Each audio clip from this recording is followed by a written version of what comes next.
വിശ്വാസത്തോടെയുള്ള പ്രഖ്യാപനം സാഹചര്യങ്ങളെ മാറ്റുന്നതാണ്. സദൃശവാക്യം ഇങ്ങനെ പറയുന്നു: മരണത്തിന്റെയും ജീവന്റെയും അധികാരം നിങ്ങളുടെ നാവിലാകുന്നു. നിരന്തരം നിങ്ങൾ ആ സാഹചര്യത്തെ നോക്കി നിങ്ങൾ ഹൃദയത്തിൽ സൂക്ഷിച്ച വിശ്വാസം പ്രഖ്യാപിക്കുമ്പോൾ അത് നിങ്ങളുടെ മുമ്പിൽ സംഭവിക്കാൻ തുടങ്ങും. ഒരു കൽക്കരി ഖനി തൊഴിലാളിയായിരുന്ന ഇവൻ റോബർട്ട്സ് തൻ്റെ ദേശം പാപത്തിലും അന്ധകാരത്തിലും മുഴുകി നിൽക്കുന്നത് കണ്ടിട്ട് തൻ്റെ ഹൃദയം ഒത്തിരി വേദനിച്ചു. നീണ്ട 13 വർഷം തൻ്റെ ദേശത്തെ നോക്കി താൻ പ്രഖ്യാപിക്കാൻ തുടങ്ങി.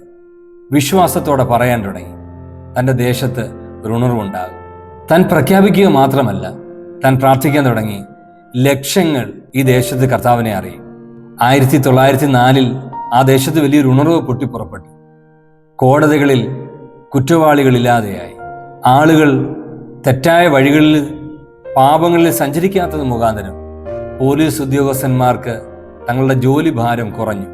ആളുകൾ പ്രാർത്ഥനാലയങ്ങളിലേക്ക് ഒഴുകാൻ തുടങ്ങിയത് കാരണം മദ്യശാലകൾ അടച്ചുപൂട്ടി. ഇവൻ റോബർട്ട്സ് എന്ന വ്യക്തി തൻ്റെ ഹൃദയത്തിൽ സൂക്ഷിച്ച വിശ്വാസത്തെ താൻ ആ ദേശത്ത് പ്രഖ്യാപിക്കാൻ തുടങ്ങിയപ്പോൾ ഒരു വ്യക്തിയുടെ വിശ്വാസത്തെ ആ ദേശത്തെ തന്നെ മാറ്റിമറിക്കാൻ സാധിച്ചുവെങ്കിൽ, ഇന്നെന്നെ കേൾക്കുന്ന നിങ്ങളോട് ഞാൻ പറയട്ടെ, നിങ്ങളുടെ കുടുംബത്തിലോ നിങ്ങളുടെ ജോലി സ്ഥലങ്ങളിലോ നിങ്ങളുടെ സഭയിലോ ഒരു മാറ്റം വരുവാൻ നിങ്ങൾ ആഗ്രഹിക്കുന്നുവെങ്കിൽ നിങ്ങൾ വിശ്വസിക്കുക, നിങ്ങളതിനെ പ്രഖ്യാപിക്കുക. നിങ്ങൾ പ്രഖ്യാപിക്കുന്ന ഓരോന്നും അത് ജീവൻ വെച്ച് നിങ്ങളുടെ മുമ്പിൽ അത് സാക്ഷ്യമായി തീരും. ദൈവമായ കർത്താവ് ഒത്തിരി നിങ്ങളെ അനുഗ്രഹിക്കട്ടെ. ഒരു മുന്നേറ്റത്തിന്, ഒരു മാറ്റത്തിന് തയ്യാറാകുക. കർത്താവ് സഹായിക്കട്ടെ. ആമേൻ.